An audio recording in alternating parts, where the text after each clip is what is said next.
감사합니다. 우리가 세상 가운데 살면서 어려움도 많이 당했지만 아버지 그 가운데에서 주님의 은혜와 사랑을 보여주심을 감사합니다. 그 은혜와 사랑을 깨달았기에 우리가 얼마나 복된 사람들인지를 알고 주님께 감사를 드립니다.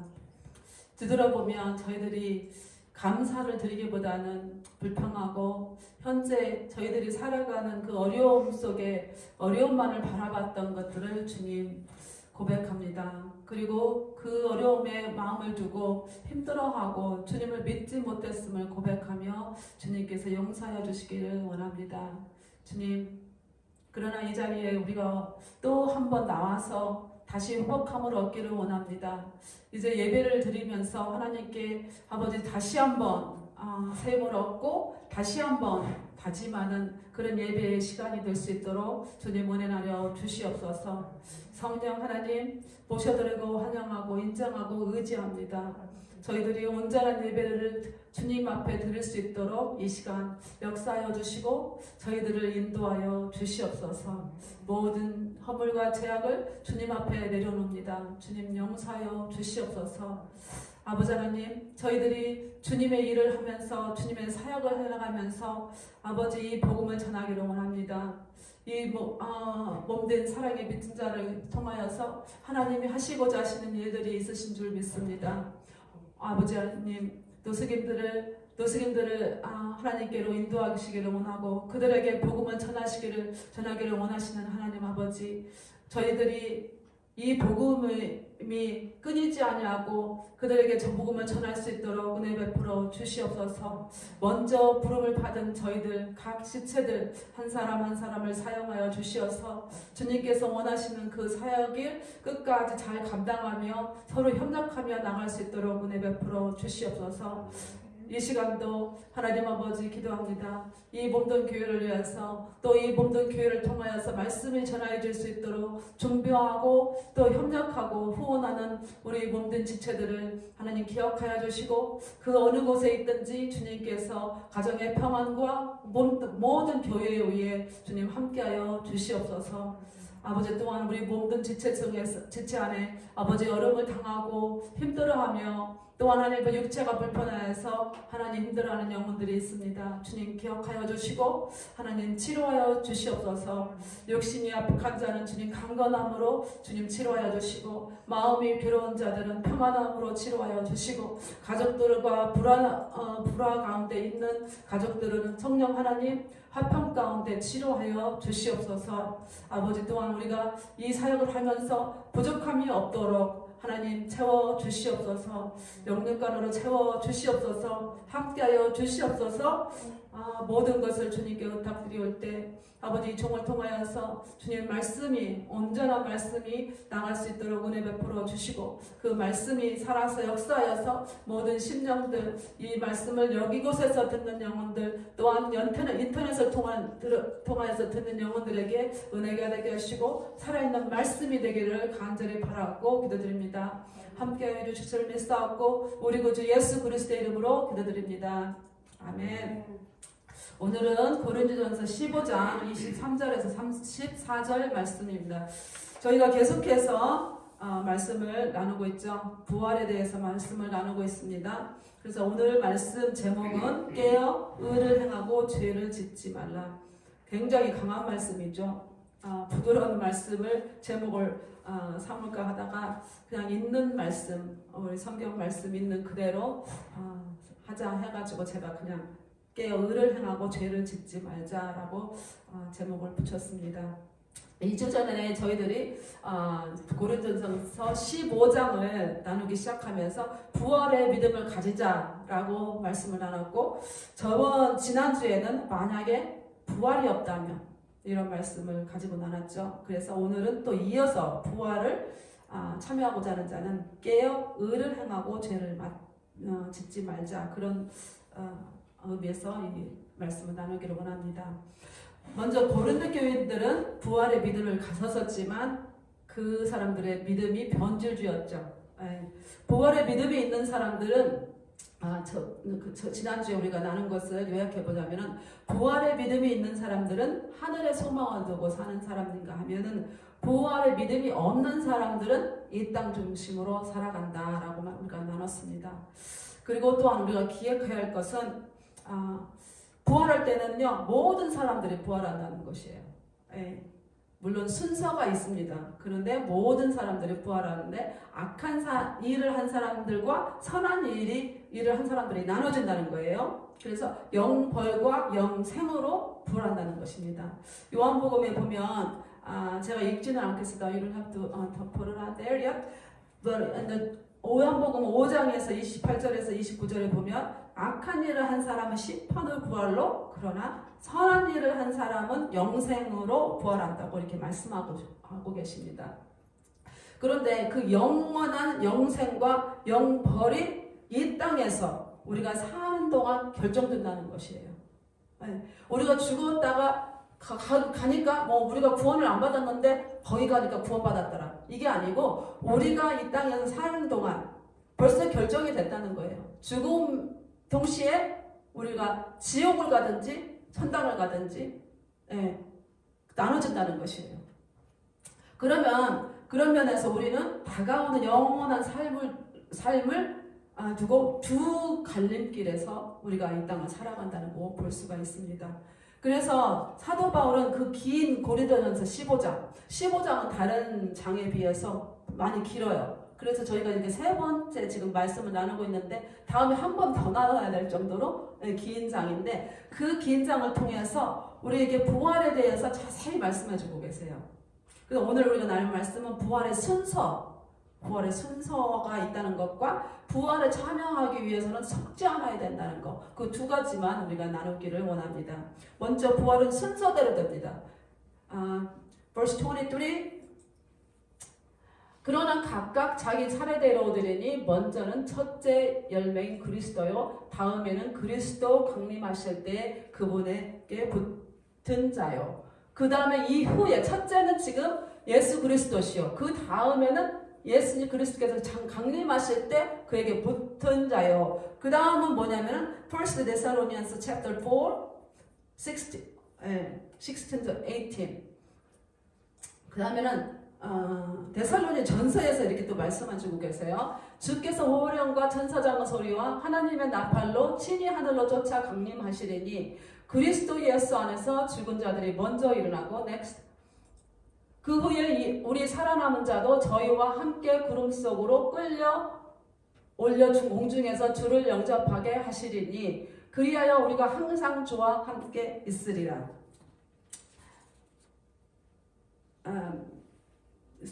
그러므로 이 여러 말로 서로 위로하라 라고 말씀하고 계십니다. 첫째는 예수님께서 부활하셔서 첫 열매가 되셨죠. 그 다음은 예수님을 믿고 죽은 사람들 그 사람들이 먼저 일어나고 그리고 난 다음에 살아있는 우리 그때 예수님 오실 때 살아있는 우리도 주님께서 우리가 끌려 공중에서 주님을 만난다고 이렇게 말씀하고 있습니다. 그 다음에 그 후에는 심판이 있다. 그 후에는 verse 24 1 Corinthians 그 후에는 심판이 있습니다. 그 후에는 나중이니 저가 모든 정사와 모든 권세와 능력을 멸하시고 나라를 아버지 하나님께 바칠 때라. Next. 저가 모든 원수를 그라 발 아래 둘 때까지 불갑을 왕노릇 하시려니 next. 맨 나중에 멸망받을 원수는 사망이니라. 이건 심판 때 백보자 심판 때입니다.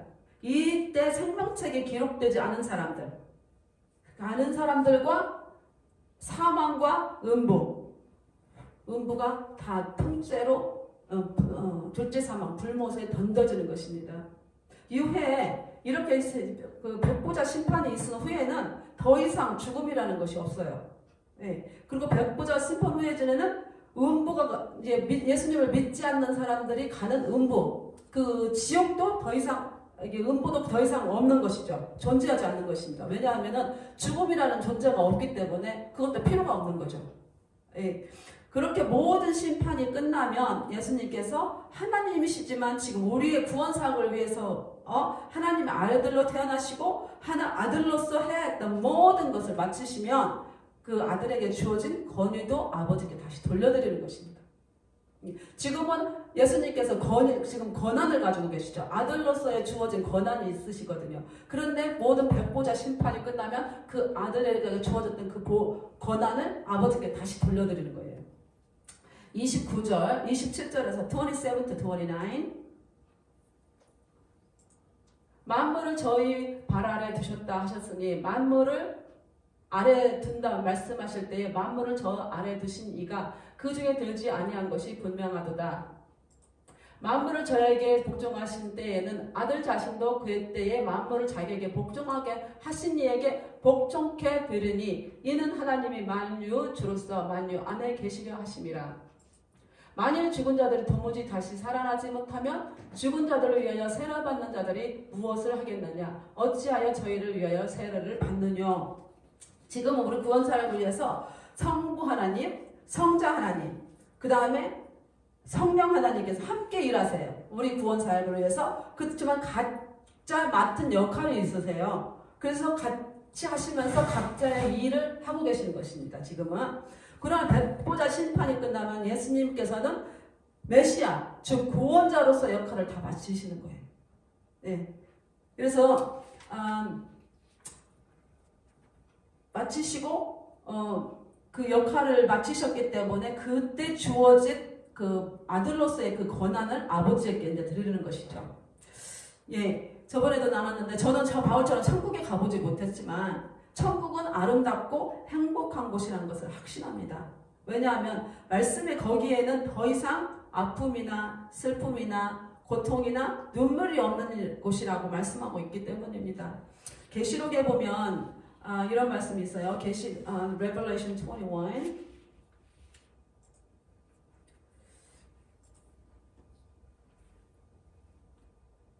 모든 눈물을 그 눈에서 씻기심에 다시 사망이 없고 애통하는 것이나 곡하는 것이나 아픈 것이나 다시 있지 아니하리니 처음 것들이 다 지나갔습니다.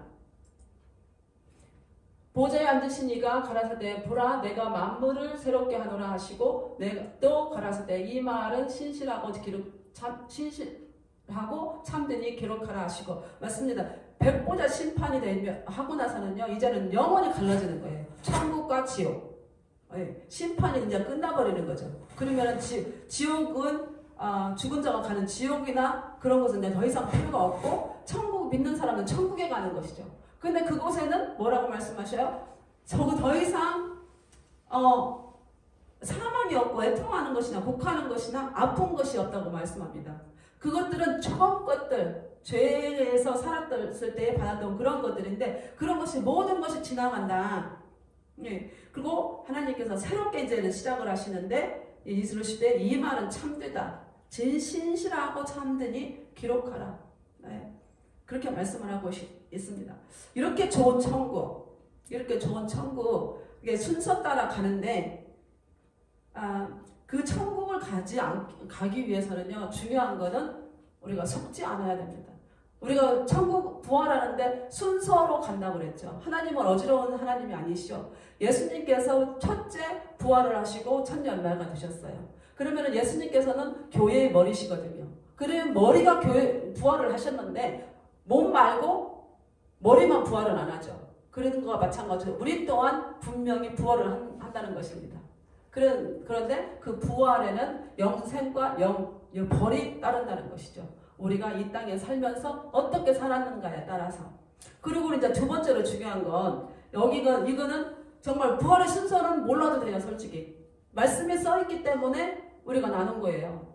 예, 우리는 분명히 부활한다. 그거 하나만 붙잡으면 돼요. 그리고 부활을 하기 때문에 우리가 이렇게 정말 부활을 생각하면서 살아야겠다. 그 정도만 알고 계셔도 괜찮아요. 그런데 여기서 두 번째로 우리가 나눌 것이 있어요. 속지 말아야 됩니다. 부활을 해서 천국을 가기 위해서는 속지 말아야 됩니다. 천국은 너무 좋은 곳이죠. 그런데 다 갈 수는 없어요. 다 갈 수 있는 곳이 아닙니다. 부활에 참여한 사람만 갈 수 있는 곳이에요. 부활에 참여한 사람들. 우리가 부활에 동참하기 위해서는 깨어 속지 않아야 된다고 사도 바울은 말씀하고 있습니다. 그런데 우리가 이렇게 부활 속지 않아야 된다고 하니까 뭐 어떻게 많이 배우고 똑똑하고 그런 사람이 속지 않는다는 것이 아니에요. 그런 사람들 속아요. 제가 오늘 아침에 이제 말씀을 듣고 또 들었던 게 뭐였냐면은 이 말씀은 정말 안 넣었었어요. 그런데 오늘 말씀을 들으면서 이거를 제가 첨가를 했는데 어떤 일이 있었냐면은 정말 믿을 만한 그 목사님께서 나누시는 말씀이라서 제가 같이 나누기를 원하는데 한국의 어떤 교단 총장의 말이 예수님께서 문을 걸으신 것은 직접 걸으신 게 아니라 그냥 그림자였다. 그렇게 걸으신 것처럼 보였다. 이게 참 어리석게 보이죠. 우리에게도 참 어리석어 보이죠. 그런데 그 말을 따라서 같이 모임이 이루어지고 그 모임이 신학교를 세우게 됐다는 거예요. 그랬는데 그 총장이 이제 이분은 총장이 되어서 그 말을 했다는 거죠. 근데 거기는 그분이 한 말을 다른 사람이 많았다는 거예요. 그래서 이렇게 말을 하면은 알만한 그런 교단인데 거기 교단에 속했던 그런 신학생들이죠. 그 신학생들도 또한 그 말을 믿었다는 거예요. 그 사람들 많이 배웠어요. 보통 사람들보다 더 많이 배웠을 거예요. 신학교 총장을 했다면, 하고 계신다면 더 많이 배웠을 거예요. 그런데 그 사람들은 어둠에 속은 것이죠. 말씀을 잘못 해석하고 또한 그 말씀 잘못 해석한 것을 따르는 그 사람들, 어둠에 속은 것이죠. 고린도 교회도 그렇게 속아서 부활을 부인하는 사람들이 있었던 거예요. 고린도 교회도 아마도 배운 사람들도 있었을 거예요. 그런데 그 사람들도 속았던 거죠. 그 속은 속았던 것이 너무 강하기 때문에 나중에는 처음에는 의심을 했는데 나중에는 부활을 부인하는 데까지 갔었죠. 그래서 우리가 조심해야 할 게 중에 하나가 뭐가 있느냐면은 성경을 바라봐야 되는데 다음 구절에 또 말씀하고 있습니다. 29절, verse 29.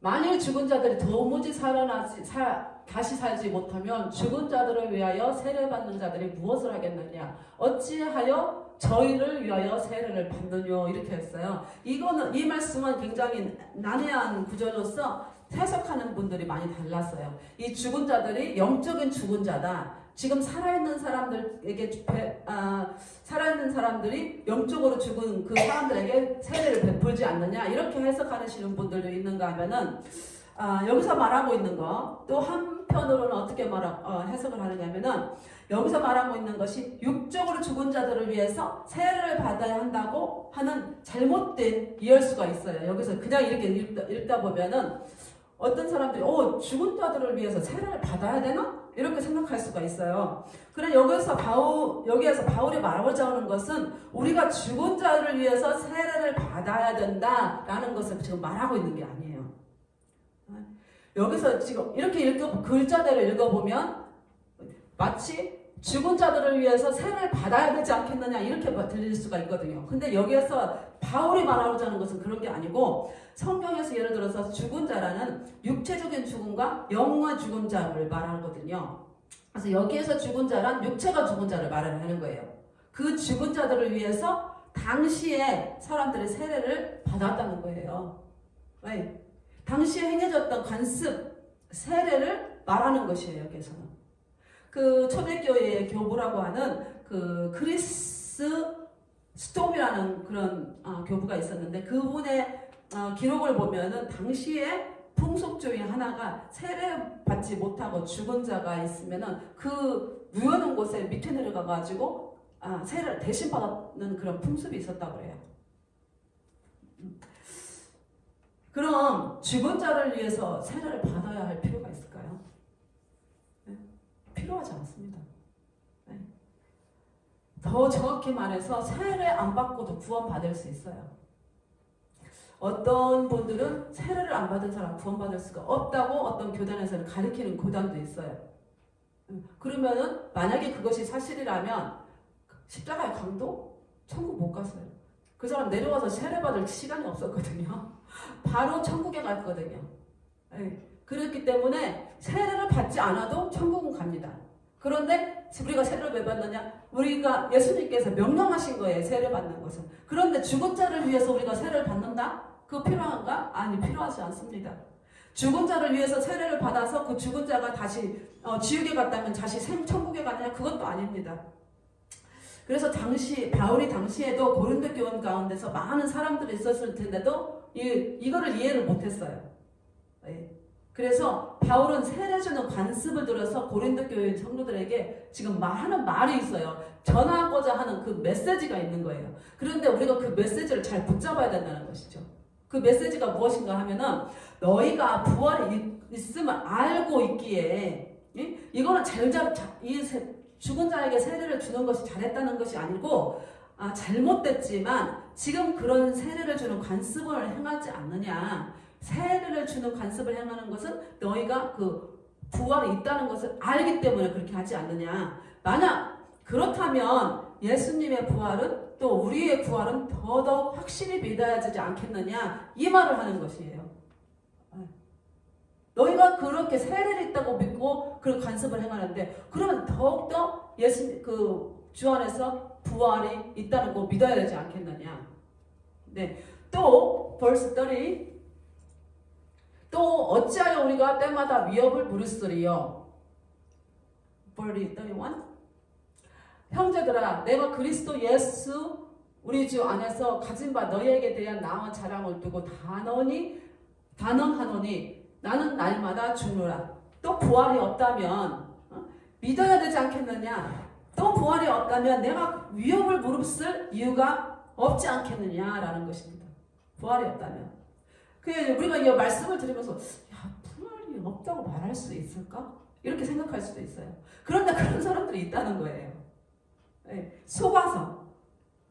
그러나 사도 바울이 말하죠. 나의 자랑인 너희. 그게 지금 열매라고 말하고 있고 사도 바울 또 한편으로는 너희는 나의 면류관이다. 자랑이다. 그런 너희 앞에 내가 확실히 말하는데 내가 고생하고 위협을 무릅쓰는 이유는 나는 부활에 있음을 확실히 믿고 그렇기 때문에 나는 고난도 달게 받는다는 것이에요. 부활이 없으면 고난도 받을 필요가 없죠. 근데 그렇게 고난을 달게 받는 이유는 나는 부활이 있으면 확실히 너희 앞에 두고 확신한다. 너희는 나의 자랑이고 너희는 나의 면류관이다. 그런 너희 앞에서 나는 확신한다는 거예요. 그리고 부활을 믿기에 나는 날마다 죽는다고 말합니다. 옛날 그 사극을 보면은 충성된 사람일수록 자기가 확실한 일에 목숨을 걸죠. 바울은 주님의 앞에 충성된 종입니다. 그래서 바울은 충성된 종으로서 부활을 확실히 믿기에 부활이 확실히 있음을 알기에 죽을 각오를 다했습니다. 그 삶을 보면은 주님께로 돌아왔을 때부터 시작을 해서 주님을 체험하고 그랬을 때부터 목숨을 아끼지 않았어요. 모든 제자들이 바울이 예루살렘에 간다고 그랬을 때 거기 가면 당신 죽습니다. 결박될 것입니다. 그렇게 막 슬퍼하고 그랬을 때 바울이 한 말이 있어요. 나는 결박될 뿐만 아니라 나는 주를 위해서 죽을 각오도 돼 있다.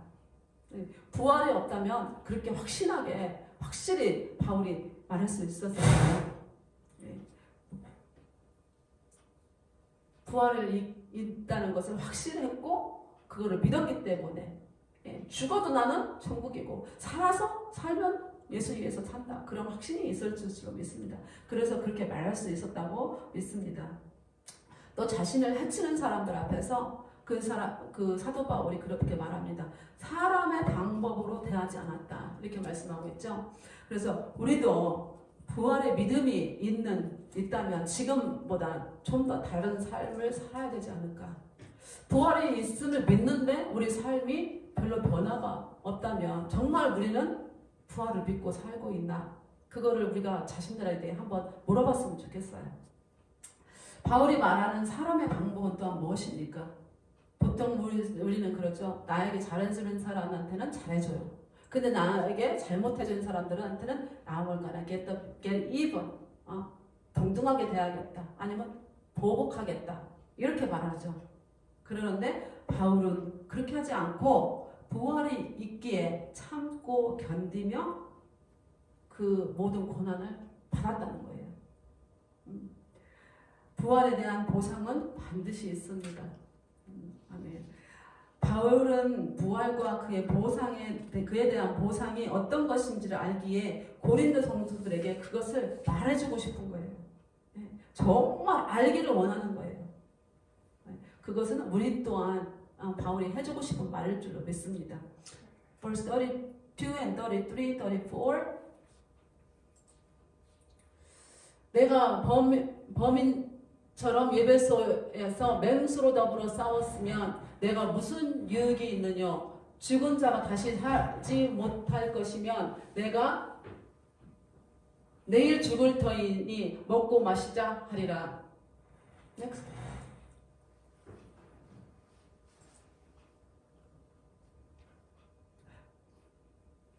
속지 말라. 악한 동무들은 선한 행실을 더럽히나니. Next.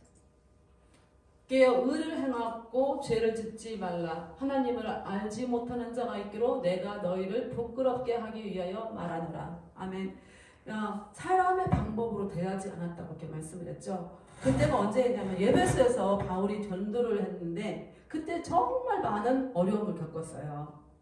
그때 자신을 반대하고 죽이려는 사람들을 향해서 똑같은 방법으로 싸우지 않았거든요.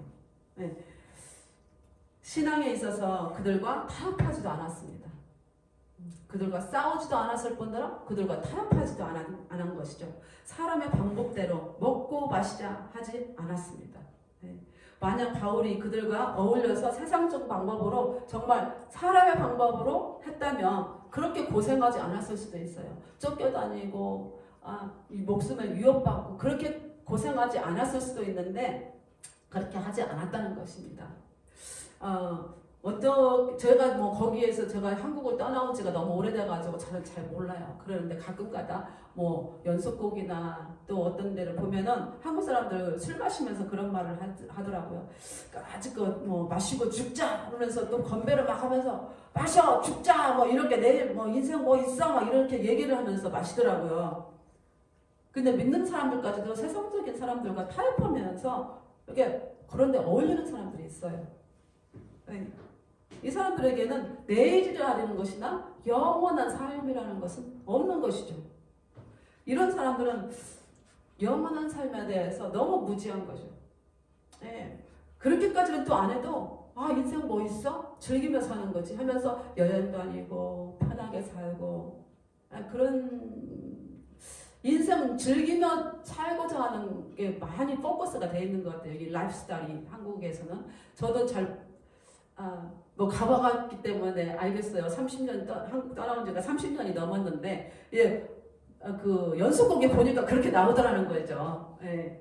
그러는데 우리 믿음의 사람들도 또한 제가 보니까 제 주위에 보니까 그런 사람도 있더라고요. 고생하고 주일날 가서 예배드리고 봉사하고 예전엔 나 다 해봤어.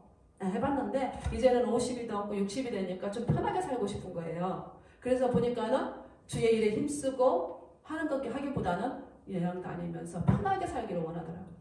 그렇게 산다는 게 완전히 잘못된 건 아닌데 포커스가 나의 마음의 중심 거기에 더가 있더라는 거죠. 그렇게 살다가 죽어서 끝난다. 그럼 괜찮아요. 그런데 부활을 마지막 인생에서 살아가면서 그렇게 살면 부활을 정말 체험하고 부활에 참여할 수 있을까? 그거를 다시 한번 생각해봐야 된다는 것이죠. 네.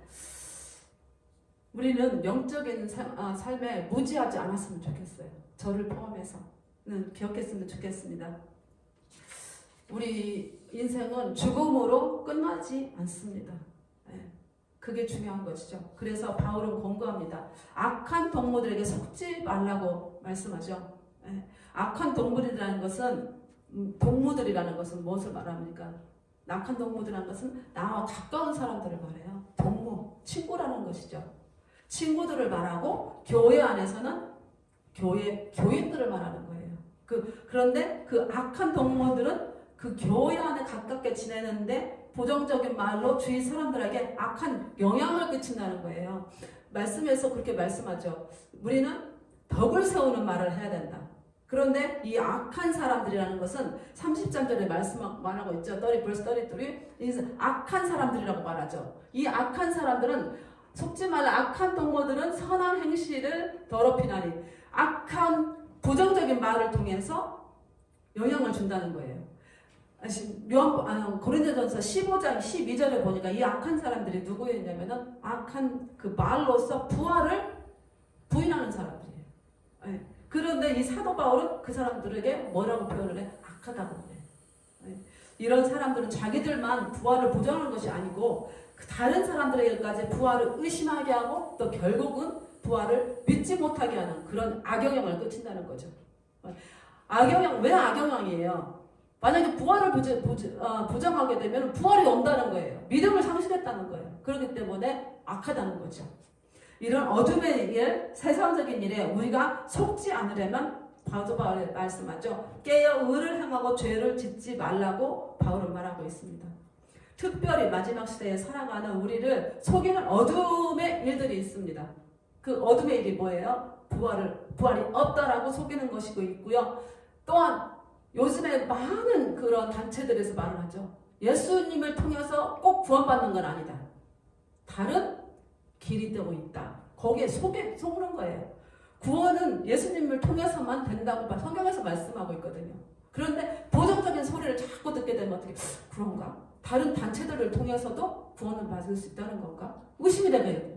그래서 거기에는 자꾸 듣게 되면 내가 가졌던 믿음이 흔들려 버린다는 거죠.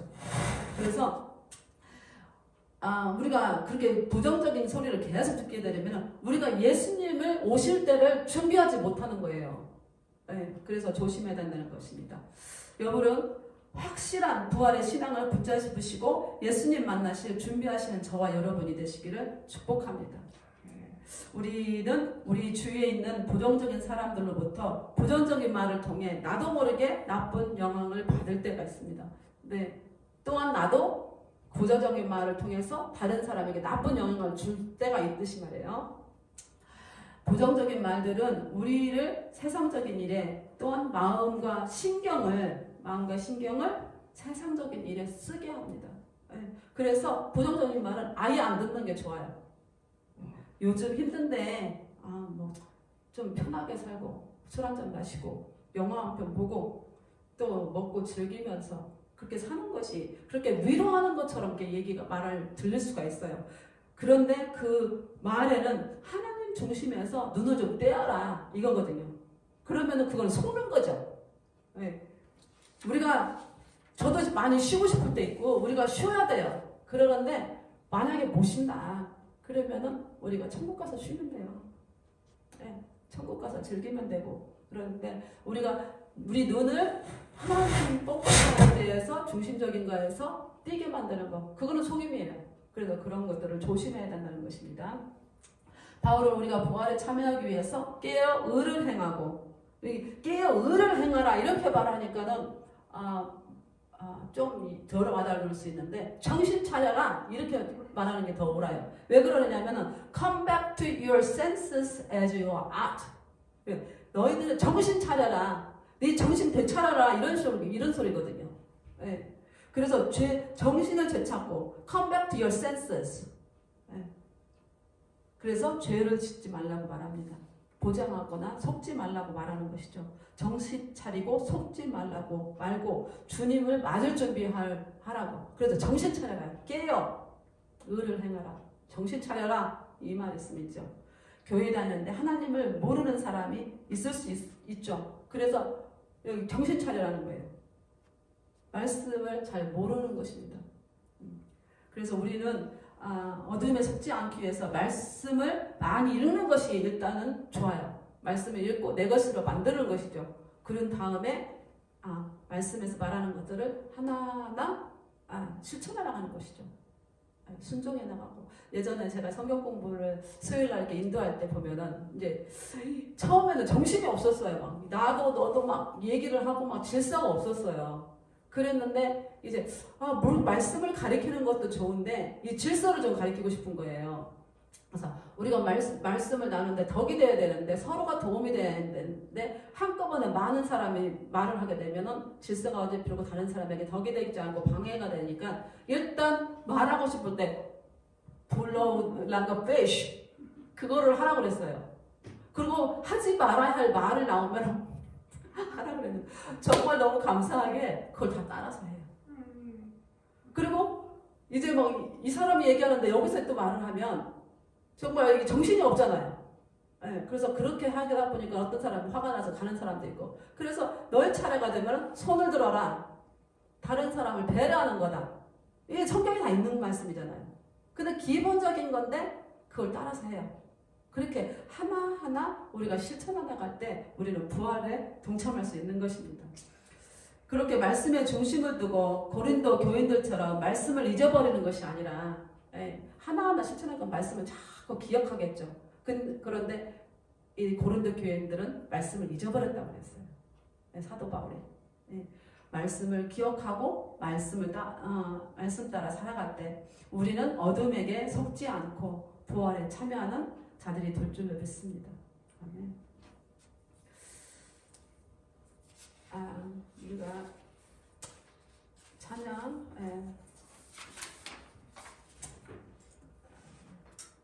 들으시면서 준비하신 예물 하나님께